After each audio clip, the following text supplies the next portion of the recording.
Hello, मैं शिक्षा success cities education से। आज हम हिंदी व्याकरण के विषय विशेषण पर चर्चा करने वाले हैं। यानी हम इस वीडियो के थ्रू समझने वाले हैं कि विशेषण किसे कहते हैं, विशेषण की परिभाषा क्या है और विशेषण हम किन किन शब्दों को कहते हैं, यानी कौन कौन से शब्द जो है विशेषण के अंतर्गत आते हैं। इसके साथ ही साथ विशेषण कितने प्रकार के होते हैं और कौन से भेद में किस तरह के शब्द आते हैं, यानी शब्दों को किस तरह से भेदों में डिवाइड किया जाता है विशेषण के अंतर्गत। ये सारी चीजें हम इस वीडियो के थ्रू समझने वाले हैं। और लास्ट में हम आपके रिवीजन के लिए कुछ क्वेश्चंस और एमसीक्यूज भी लेकर आए हैं, ताकि आप इस टॉपिक को अच्छे से आसान तरीके से समझ पाएं और साथ ही साथ अपने सारे डाउट्स क्लियर कर पाएं। तो ज्यादा समय व्यर्थ न करते हुए हम अपनी वीडियो पर आते हैं और शुरू करते हैं विशेषण की परिभाषा से, यानी विशेषण किसे कहते हैं। जो शब्द संज्ञा और सर्वनाम शब्द की विशेषता बताते हैं उन्हें विशेषण कहते हैं। विशेषण हर परिस्थिति में संज्ञा और सर्वनाम की विशेषता बतलाता है। अब सबसे पहले आपको अपने माइंड में ये बात सेट करनी है, विशेषण यानी विशेषता। किसकी विशेषता? संज्ञा या सर्वनाम शब्दों की विशेषता। जो शब्द जो है संज्ञा और सर्वनाम जो शब्द होते हैं उनकी विशेषता को बताएगा, उसे जो है विशेषण कहते हैं।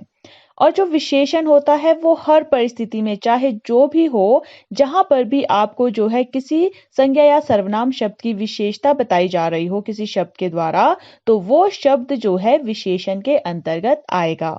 जैसे यहाँ रंग बिरंगे फूल हैं और पीले आम मीठे होते हैं। तो उपरोक्त वाक्यों में रंग बिरंगे, पीले और मीठे शब्द क्रमशः फूल और आम शब्दों की विशेषता बता रहे हैं। ऐसी ही है।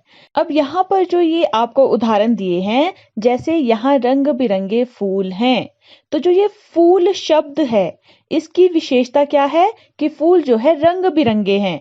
तो यानी जो शब्द विशेषता बता रहा है, विशेषता कौन बता रहा है?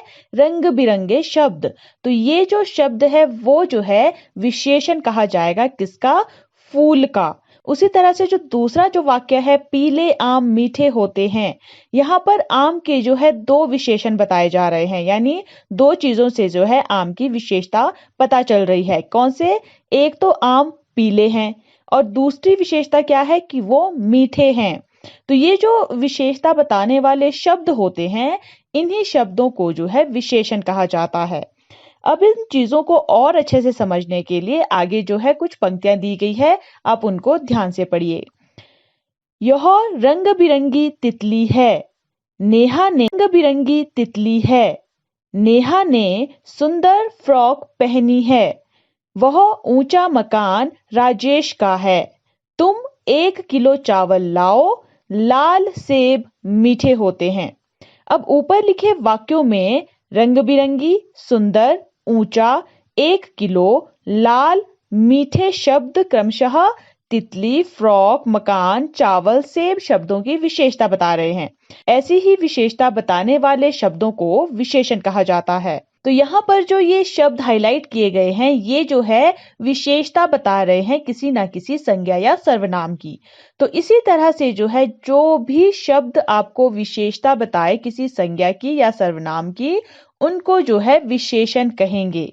ठीक है, अब आगे हम जान लेते हैं विशेषण के भेद। तो विशेषण के 4 भेद हैं। कौन कौन से हैं? गुणवाचक विशेषण, परिणाम सार्वनामिक विशेषण। आपने अपने माइंड में सेट करना है कि विशेषण के कितने भेद हैं? 4, यानी विशेषण 4 प्रकार के कहे गए हैं। अब हम आगे जो है इन्हें विस्तार से जानते हैं, यानी समझने की कोशिश करते हैं कि ये जो भेद बताए हैं वे कौन कौन से हैं, उनको हम किस तरह से पहचान सकते हैं या उनके अंतर्गत किस तरह के शब्द आते हैं। तो सबसे पहले हम जानेंगे गुणवाचक विशेषण के बारे में। जो शब्द संज्ञा और सर्वनाम के गुण, दोष, रंग, रूप, स्थान, आकार आदि के विषय में बताते हैं उन्हें गुणवाचक विशेषण कहते हैं। सीधी बात है, जो भी आपकी गुण संबंधी विशेषता बता रहा होगा शब्द, वो आपका गुणवाचक विशेषण कहा जाएगा। और आपने अपने माइंड में ये सेट करना है कि जो गुणवाचक विशेषण है उसमें कौन कौन सी चीजें आती है। उसमें या तो किसी चीज का गुण बताया जा रहा होगा, या फिर किसी चीज का दोष बताया जा रहा होगा, या फिर किसी चीज का दोष बताया जा रहा होगा। किसी के रंग या रूप के बारे में जो शब्द जो है बता रहे होंगे, या फिर स्थान और आकार के जो आपको ज्ञान दे रहा होगा या उसके विषय में विशेषता बता रहा होगा, वे शब्द जो है आपके गुणवाचक विशेषण के अंतर्गत आने वाले हैं। किस तरह से? जैसे सफेद कमल बहुत सुंदर है और राधा आलसी लड़की है। इन वाक्यों में सफेद व सुंदर शब्द फूल का गुण बता रहे हैं, तो आलसी शब्द राधा का दोष बता रहे हैं। अतः ये शब्द गुणवाचक विशेषण के अंतर्गत आएंगे। सीधी बात है, आपने ध्यान रखना है कि गुणवाचक विशेषण के अंतर्गत कौन कौन से शब्द आएंगे। या जो गुण बता रहे हैं, या दोष बता रहे हैं, रंग रूप बता रहे हैं, स्थान या आकार बता रहे हैं। जो भी ऐसे शब्द होंगे वो आपके गुणवाचक विशेषण के अंतर्गत आएंगे। जैसे यहाँ वाचक विशेषण के अंतर्गत आएंगे। जैसे यहाँ पर कमल जो है वो सफेद है और सफेद रंग होता है, और रंग जो है वो गुणवाचक के अंतर्गत आता है, और वो बहुत सुंदर है। सुंदर भी जो है कमल का गुण यहाँ पर हुआ।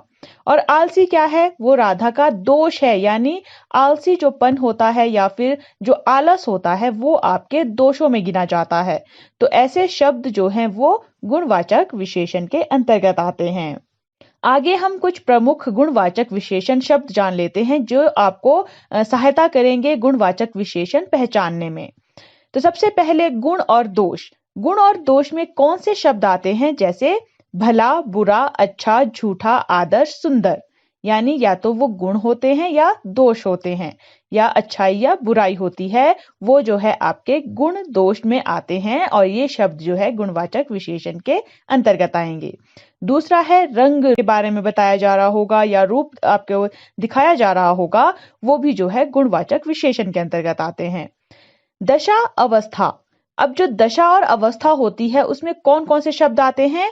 अमीर, गरीब, पतला, भारी, हल्का। ये सारी चीजें जो है दशा और अवस्था में आती है, और ये गुणवाचक विशेषण के अंतर्गत आते हैं। नेक्स्ट है स्थान, यानी कोई भी जगह अगर बताई जा रही है, जैसे नीचा, ऊंचा, भीतर, बाहरी, इस तरह के जो स्थान होते हैं वो भी जो है गुणवाचक विशेषण के अंतर्गत आते हैं। लास्ट है आकार। आकार होता है बड़ा, छोटा, चौड़ा, तिकोना, मोटा, यानी जिस भी चीज से आपको शेप के बारे में बताया जा रहा होगा वो जो है गुणवाचक विशेषण कहलाया जाएगा। तो ये आपको कुछ हेल्प करेंगे आपके गुणवाचक विशेषण को पहचानने में। विशेषण का नेक्स्ट भेद है परिमाणवाचक विशेषण। परिमाणवाचक विशेषण का अर्थ जानने से पहले आपको परिमाण का अर्थ पता होना। तो सबसे पहले परिमाण का अर्थ जान लीजिए। परिमाण का अर्थ है नापतोल, मात्रा, वजन, विस्तार, आकार, या फिर किसी वस्तु की लंबाई, चौड़ाई आदि का ज्ञान। यानी जहां पर भी आपको किसी वस्तु की या लंबाई का पता चल रहा हो, चौड़ाई का पता चल रहा हो, उसके नाप तोल का पता चल रहा हो, वहां पर परिमाणवाचक विशेषण होगा। तो इसकी परिभाषा किस तरह से है? जो विशेषण संज्ञा और सर्वनाम शब्द की मात्रा या परिमाण का बोध कराते हैं उन्हें परिमाणवाचक विशेषण कहते हैं। यानी जो भी ऐसे शब्द होंगे जहां पर किसी शब्द की मात्रा या परिमाण का आपको ज्ञान हो रहा है, वहां पर जो है परिमाणवाचक विशेषण होगा। किस तरह से? जैसे 4 किलो चीनी, 2 लीटर दूध, 5 मीटर कपड़ा। इन वाक्यों में 4 किलो, 2 लीटर और 5 मीटर विशेषण शब्द मात्रा या परिमाण का बोध कराते हैं। मात्रा या परिमाण का बोध कराते हैं, इसलिए ये परिमाणवाचक विशेषण है। तो यहाँ पर कोई भी ऐसा शब्द जो आपके किसी वस्तु के नापतोल का पता करा रहा हो, या वजन, चौड़ाई, लंबाई, ऐसी किसी चीज का ज्ञान आपको दे रहा है, वो शब्द आपके परिमाणवाचक विशेषण के अंतर्गत आते हैं। तो आगे जो है परिमाणवाचक विशेषण के भी भेद कहे गए हैं, और वे कितने हैं? परिमाणवाचक विशेषण के 2 भेद होते हैं। कौन कौन से हैं? निश्चित परिमाणवाचक और अनिश्चित परिमाणवाचक। तो निश्चित परिमाणवाचक को आप किस तरह से जानेंगे? संज्ञा या सर्वनाम का निश्चित परिमाण बताने वाले विशेषण को निश्चित परिमाणवाचक विशेषण कहते हैं। सीधा मतलब है कि कोई भी ऐसा शब्द जो आपको सही सही ज्ञान दे रहा है कि जो वस्तु आपके सामने है या आपको दी जा रही है उसकी मात्रा कितनी है, वो कितने किलो की है, उसका वजन कितना, ये सारी चीजें जिनका ज्ञान आपको सटीक या फिर बिल्कुल करेक्ट पता चल रहा है वो आपके निश्चित परिमाणवाचक विशेषण के अंतर्गत आएंगे। जैसे 2 दर्जन केले, 10 किलो आटा। तो यहाँ पर केले कितने हैं हमें निश्चित मात्रा में पता है कि वो 2 दर्जन है, और आटा कितना है 10 किलो, हमें पूरा पता है, हम श्योर हैं कि वो 10 किलो आटा है। तो ये जो शब्द हैं जो आपको निश्चित मात्रा बता रहे हैं, बिल्कुल करेक्ट आपको नॉलेज दे रहे हैं, वो शब्द आपके निश्चित परिमाणवाचक विशेषण के अंतर्गत आएंगे। और दूसरा है अनिश्चित परिमाणवाचक विशेषण, और इसको आप कैसे जानेंगे? संज्ञा या सर्वनाम का अनिश्चित परिमाण बताने वाले विशेषण को अनिश्चित परिमाणवाचक विशेषण कहते हैं, यानी निश्चित परिमाणवाचक विशेषण का ऑपोजिट। पहले निश्चित परिमाणवाचक विशेषण में क्या था? ऐसे शब्द जो आपको बिल्कुल एक्यूरेट बता, विशेषण में क्या था? ऐसे शब्द जो आपको बिल्कुल एक्यूरेट बता रहे हैं वजन या फिर उसकी लंबाई चौड़ाई के बारे में। और यहाँ पर अनिश्चित में क्या है? आपको पता नहीं है पूरी तरह से कि वो कितना है। किस तरह से? जैसे दाल में नमक कम है, चाय में चीनी अधिक है, कुछ छात्रों को भेजो। तो यहाँ पर जो ये शब्द हमने हाईलाइट किए हैं, कम, अधिक या कुछ, तो यहाँ पर हम इन शब्दों से पूरा एग्जैक्टली पता नहीं कर पा रहे हैं कि नमक कितना कम है या चीनी कितनी अधिक है या फिर कितने जो छात्र हैं जिनको भेजना है। तो यहाँ पर जो ये शब्द हैं वो आपको अनिश्चित ज्ञान दे रहे हैं, यानी वो आपको पूरी तरह से एक्यूरेट चीजें नहीं बता पा रहे हैं। तो ये शब्द आते हैं आपके अनिश्चित परिमाणवाचक विशेषण के अंतर्गत। अब अगला भेद था आपका संख्यावाचक विशेषण। जो विशेषण किसी संज्ञा या सर्वनाम की संख्या संबंधी विशेषता का बोध कराए या संख्या की जानकारी दे, उन्हें संख्यावाचक विशेषण कहते हैं। अब ये तो आपको इसके नाम से ही पता चल रहा होगा कि संख्यावाचक विशेषण, संख्या यानी जहां पर आपको गिनती में या फिर किसी संख्या में पता चले कि यहाँ पर किस चीज की संख्या के अनुसार विशेषता बताई जा रही है, वो जो है आपके संख्यावाचक विशेषण के अंतर्गत आएंगे। किस तरह से? जैसे 2 घोड़े दौड़ रहे हैं, इस कतार में 5 छात्र खड़े हैं, या मेज पर 4 केले रखे हैं। इन वाक्यों में 2, 5 तथा 4 क्रमशः घोड़े, छात्र तथा केले शब्दों की संख्या संबंधी विशेषता प्रकट कर रहे हैं, अतः ये संख्यावाचक विशेषण है। कहने का अर्थ यहाँ पर यह है कि जो भी संज्ञा या सर्वनाम की संख्या से संबंधी विशेषता बताएंगे वो जो है आपके संख्यावाचक विशेषण आने वाले हैं। अब संख्यावाचक विशेषण के भी भेद हैं। कौन कौन से भेद हैं? संख्यावाचक विशेषण के 2 भेद हैं। इसके भी 2 भेद कौन कौन से हैं? निश्चित संख्यावाचक विशेषण या अनिश्चित संख्यावाचक विशेषण। क्योंकि सीधी बात है, संख्या जरूर होगी लेकिन कहीं पर आपकी संख्या जो है वो बिल्कुल एक्यूरेट होगी, लेकिन कहीं पर जो है आपको संख्या कितनी है ये पता नहीं होगा। तो निश्चित संख्यावाचक विशेषण में क्या होगा कि जिस विशेषण से निश्चित संख्या का बोध हो उसे निश्चित संख्यावाचक विशेषण कहते हैं। जैसे मेरे पास 3 गाड़ियां हैं, साहिल पहली कक्षा में पढ़ता है। अब यहाँ पर देखिए 3 गाड़ियां और पहली कक्षा, ये क्या है? ये निश्चित संख्याएं हैं और ये जो है आपके निश्चित संख्यावाचक विशेषण के अंतर्गत आने वाले हैं।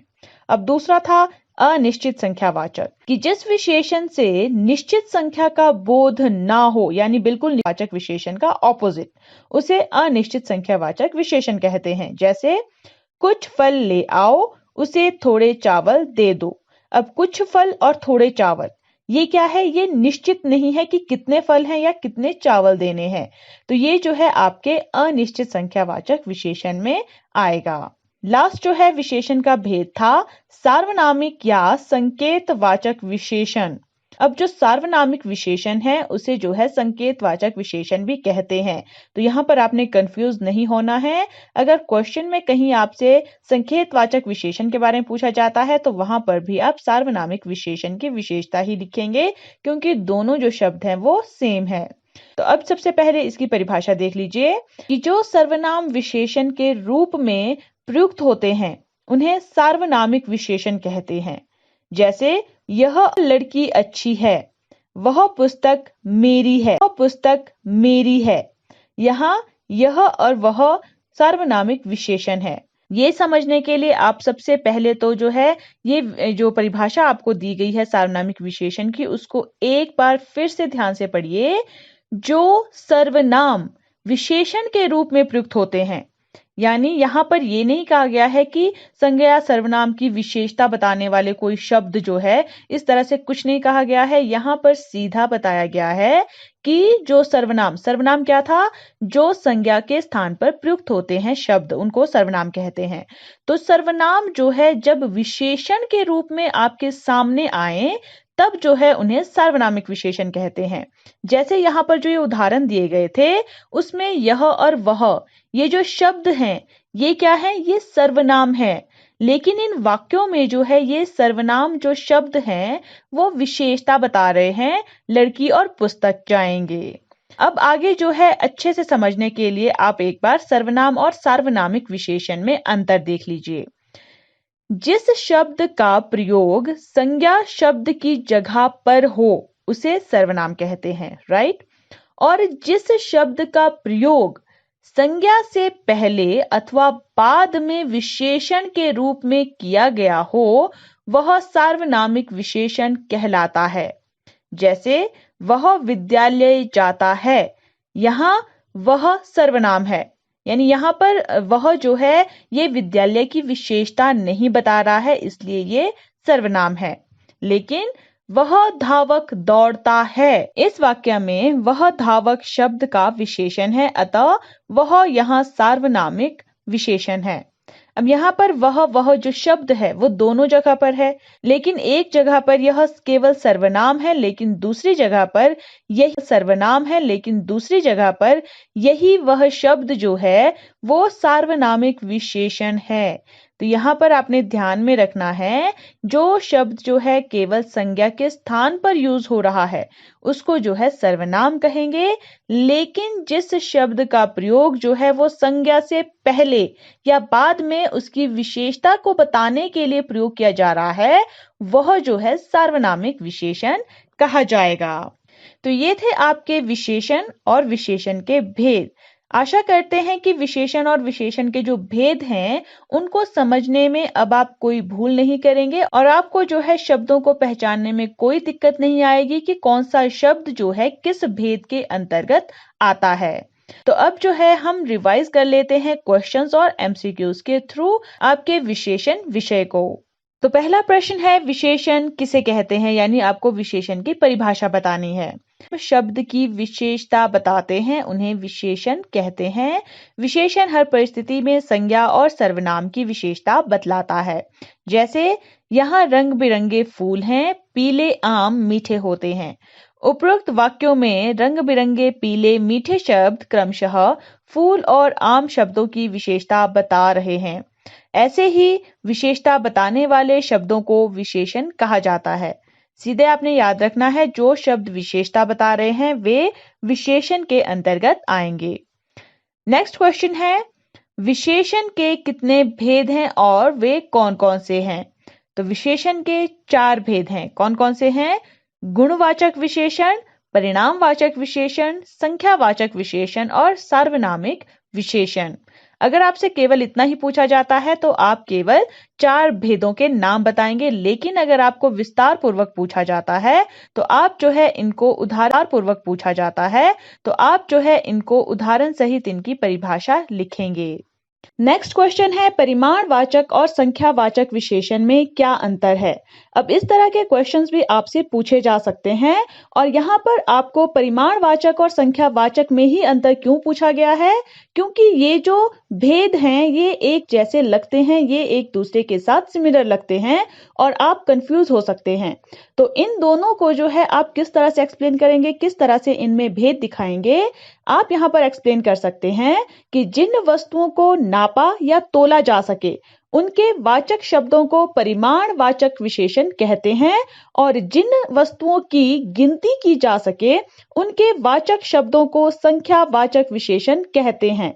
आपने ज्यादा कंफ्यूज नहीं होना है, आपने सीधे ध्यान में रखना है कि जो वस्तुएं नापी जा रही है, तोली जा रही है या फिर लंबाई या चौड़ाई जिनकी बताई है वो आएगी आपके परिमाणवाचक विशेषण में, और जिन वस्तुओं को गिना जा रहा है या आप सीधे ध्यान में रखिए कि जिन वस्तुओं के आगे कोई काउंटिंग लिखी गई है या जिनको काउंट किया जा रहा है उन शब्दों को आप रखेंगे संख्यावाचक विशेषण में। आप यहाँ पर उदाहरण से देख सकते हैं, जैसे कुछ दूध ले आओ या कुछ पुस्तकें ले आओ। पहले वाक्य में कुछ परिमाणवाचक विशेषण है और दूसरे वाक्य में कुछ संख्यावाचक विशेषण है। यहाँ पर हमने कुछ शब्द इसलिए लिया है ताकि आप अच्छे से समझ पाएं। और यहाँ पर देखिए जो पहला वाक्य है कुछ दूध ले आओ, यहाँ पर दूध जो है आप उसको गिन नहीं सकते हैं, आप उसको या तो तोलते हैं या नापते हैं। तो यहाँ पर जो दूध है उसके आगे जो ये कुछ शब्द है वो आएगा परिमाणवाचक विशेषण में। लेकिन जो दूसरा वाक्य है कुछ पुस्तकें ले आओ, अब यहाँ पर जो पुस्तकें हैं कुछ रखा गया है यानी गिनी जा सकती है पुस्तकें, इसलिए ये कुछ शब्द जो है यहाँ पर इस वाक्य के अनुसार संख्यावाचक विशेषण होगा। तो इस तरह से जो है आप परिमाणवाचक विशेषण और संख्यावाचक विशेषण में भेद बताएंगे और अच्छे से एक्सप्लेन करेंगे। नेक्स्ट क्वेश्चन है गुणवाचक विशेषण को परिभाषित कीजिए, यानी गुणवाचक विशेषण किसे कहते हैं ये आपने एक्सप्लेन करना है। जो शब्द संज्ञा और सर्वनाम के गुण, दोष, रंग, रूप, स्थान, आकार आदि के विषय में बताते हैं उन्हें गुणवाचक विशेषण कहते हैं। जैसे सफेद कमल बहुत सुंदर हैं, राधा आलसी लड़की है। इन वाक्यों में सफेद और सुंदर शब्द फूल का गुण बता रहे हैं, तो आलसी जो शब्द है वो राधा का दोष बता रहा है। अतः ये शब्द गुणवाचक विशेषण के अंतर्गत आएंगे। नेक्स्ट क्वेश्चन है सर्वनाम और सार्वनामिक गुणवाचक विशेषण के अंतर्गत आएंगे। नेक्स्ट क्वेश्चन है सर्वनाम और सार्वनामिक विशेषण में क्या अंतर है। यहाँ पर भी आप सर्वनाम और सार्वनामिक विशेषण में थोड़े से कंफ्यूज हो सकते हैं, इसलिए क्लियर आप इस तरह से कर सकते हैं कि जिस शब्द का प्रयोग संज्ञा शब्द की जगह पर हो उसे सर्वनाम कहते हैं, और जिस शब्द का प्रयोग संज्ञा से पहले अथवा बाद में विशेषण के रूप में किया गया हो वह सार्वनामिक विशेषण कहलाता है। यहाँ पर आप ध्यान से जब आप पढ़ेंगे तो आपको एक बहुत ही बेसिक सा जो अंतर है इसमें वो समझ में आएगा कि जो सर्वनाम है उसमें संज्ञा नहीं होती है, उसमें संज्ञा के स्थान पर जो है शब्द प्रयुक्त किया गया है जो सर्वनाम कहा गया है। लेकिन सार्वनामिक विशेषण में जो है संज्ञा और विशेषण दोनों होंगे, यानी संज्ञा से पहले अथवा सर्वनाम का यूज होगा, यानी संज्ञा और सर्वनाम दोनों जो है वहां पर उपस्थित होंगे, इसलिए वह जो है आप पहचान सकते हैं कि यह सार्वनामिक विशेषण है। आप यहाँ पर देख लीजिए, वह विद्यालय जाता है। यहाँ पर जो वह शब्द है वह सर्वनाम है क्योंकि वह जो है वो संज्ञा के स्थान पर प्रयुक्त हुआ है। लेकिन वह धावक दौड़ता है, इस वाक्य में जो वह धावक शब्द का विशेषण है, क्योंकि जो धावक है वो क्या है, संज्ञा है। संज्ञा के स्थान पर जो है वो सर्वनाम यूज नहीं हुआ है, बल्कि सर्वनाम जो है वो संज्ञा से आगे वह के रूप में प्रयुक्त हुआ है। तो यहाँ पर वह जो शब्द है वह सार्वनामिक विशेषण के अंतर्गत आया है। तो ये थे कुछ क्वेश्चंस। अब हम डिस्कस करते हैं कुछ बहुविकल्पात्मक प्रश्न यानी एमसीक्यूज। फर्स्ट है, विशेषण किसकी विशेषता, क्रिया की, विपरीतार्थक शब्द की या संज्ञा और सर्वनाम की। तो जो विशेषण है वो विशेषता बताते हैं, ये आपको पता है, लेकिन किसकी विशेषता बताते हैं, संज्ञा और सर्वनाम की। अर्थात हमारा घ ऑप्शन बिल्कुल सही है, यानी विशेषण जो है वो संज्ञा और सर्वनाम की विशेषता बताते हैं। नेक्स्ट क्वेश्चन है, जो संज्ञा या सर्वनाम के गुण दोष रंग रूप के बारे में बताते हैं वे कहलाते हैं। यानी ये आपको परिभाषा दी गई है कि जो शब्द जो है संज्ञा और सर्वनाम के गुण या दोष के बारे में बताते हैं, रंग या रूप के बारे में बताते हैं, उनको क्या कहते हैं। 4 ऑप्शंस हैं: परिणामवाचक विशेषण, संख्यावाचक विशेषण, गुणवाचक विशेषण या सार्वनामिक विशेषण। तो यहाँ पर जो ये आपको परिभाषा दी गई है इसके अनुसार जो है ये हमारा ऑप्शन ग है, क्योंकि वो जो है इसमें गुण बता रहे हैं, दोष बता रहे हैं, क्योंकि वो जो है इसमें गुण बता रहे हैं, दोष बता रहे हैं, रंग रूप बता रहे हैं, और ये हमारे गुणवाचक विशेषण के अंतर्गत आते हैं। नेक्स्ट क्वेश्चन है, दुष्ट कौन सा विशेषण है? यहाँ पर आपको शब्द दिया गया है दुष्ट, आपने पहचानना है कि ये कौन सा विशेषण है। आपको ऑप्शंस दिए गए हैं: परिणामवाचक विशेषण, संख्यावाचक विशेषण, गुणवाचक विशेषण या सार्वनामिक विशेषण। तो जो दुष्ट है वो क्या है? दोष है किसी का। तो जो दोष है वो कहां पर आते हैं? गुणवाचक विशेषण के अंतर्गत। तो हमारा ऑप्शन ग बिल्कुल सही उत्तर है। नेक्स्ट क्वेश्चन है, विशेषण के कितने भेद होते हैं या विशेषण कितने प्रकार के होते हैं? तो ऑप्शंस है 3, 4, 5, 6। तो जो विशेषण है वो 4 प्रकार के कहे गए हैं। नेक्स्ट क्वेश्चन है, बहुत धन में कौन सा विशेषण है? इस क्वेश्चन में आपने पता करना है कि जो तो 4 ऑप्शन है: अनिश्चित परिमाणवाचक विशेषण, निश्चित परिमाणवाचक विशेषण, अनिश्चित संख्यावाचक विशेषण या परिमाणवाचक विशेषण। तो जो ये शब्द है बहुत धन, ये आएगा आपके परिमाणवाचक विशेषण के अंतर्गत। लेकिन कौन से परिमाणवाचक विशेषण के अंतर्गत आएगा? या तो निश्चित या अनिश्चित। तो यहाँ पर है बहुत धन, तो आपको पता नहीं है कि कितना धन है, आप जो है निश्चित नहीं है, आपको पूरा जो है एक्यूरेट नहीं पता है कि कितना धन है। तो ये आएगा आपके अनिश्चित परिमाणवाचक विशेषण के अंतर्गत, यानी आपके ऑप्शन क के अंतर्गत। नेक्स्ट क्वेश्चन है, इस कक्षा में 40 छात्र हैं, रेखांकित शब्द का भेद है। अब जो रेखांकित शब्द है यहाँ पर वो है 40। अब जो 40 शब्द है आपका, ये किस विशेषण के अंतर्गत आएगा, ये आपने पहचानना है। ऑप्शंस हैं गुणवाचक, परिमाणवाचक, संकेतवाचक या सार्वनामिक या संख्यावाचक। तो यहाँ पर जो रेखांकित शब्द है वो है 40, और 40 हुआ आपका गिनती में, यानी गिना जाने वाला। तो यहाँ पर हमारा ऑप्शन घ इसका सही उत्तर होगा, क्योंकि जो शब्द गिने जा सके वे जो है संख्यावाचक विशेषण के अंतर्गत आते हैं। नेक्स्ट क्वेश्चन है, मानव शब्द का विशेषण क्या होगा? यानी जो मानव है इस शब्द की क्या विशेषता है? 4 ऑप्शंस है: मनुष्य, मानवीय, पशु, अमानवीय। तो यहाँ पर जो मानव शब्द है उसकी विशेषता होगी मानवीय, यानी हमारा ऑप्शन ख। नेक्स्ट क्वेश्चन है, इनमें परिमाणवाचक विशेषण शब्द कौन सा है? यानी आपने पहचानना है कि इनमें से जो शब्द परिमाणवाचक विशेषण है। ऑप्शंस है 10 लीटर दूध, 20 गाय, बंगाली या छात्र। अब यहाँ पर देखिए आप कंफ्यूज हो सकते हैं क और ख में, क्योंकि परिमाणवाचक विशेषण के अंतर्गत कौन से शब्द आते हैं जो आपके नापे या तोले जा सके। तो यहाँ पर 10 लीटर जो है वो दूध के लिए यूज किया गया है, वो दूध की विशेषता है और ये जो है नापा जा सकता है। लेकिन जो 20 गाय हैं, यहाँ पर जो है गिनने वाली चीज है, तो 20 गाय वो आएगी आपकी संख्यावाचक विशेषण में। लेकिन यहाँ पर पूछा गया है परिमाणवाचक विशेषण, जो हमारा ऑप्शन क है, यानी 10 लीटर दूध।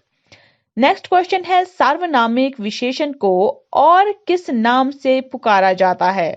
4 ऑप्शंस है: गुणवाचक विशेषण, संख्यावाचक विशेषण, सर्वनाम या संकेतवाचक विशेषण। तो हमने अभी कुछ टाइम पहले जो है हमने पढ़ा था कि जो सार्वनामिक विशेषण है उसको संकेतवाचक विशेषण भी कहा जाता है। तो सही उत्तर होगा। नेक्स्ट क्वेश्चन है, वर्ष का विशेषण क्या होगा? तो यहाँ पर ऑप्शंस दिए हैं वर्षा, वार्षिक, सालाना या मासिक। तो यहाँ पर वर्ष जो है जब उसकी विशेषता कही जाएगी वो कही जाएगी वार्षिक। तो हमारा ऑप्शन ख सही उत्तर है।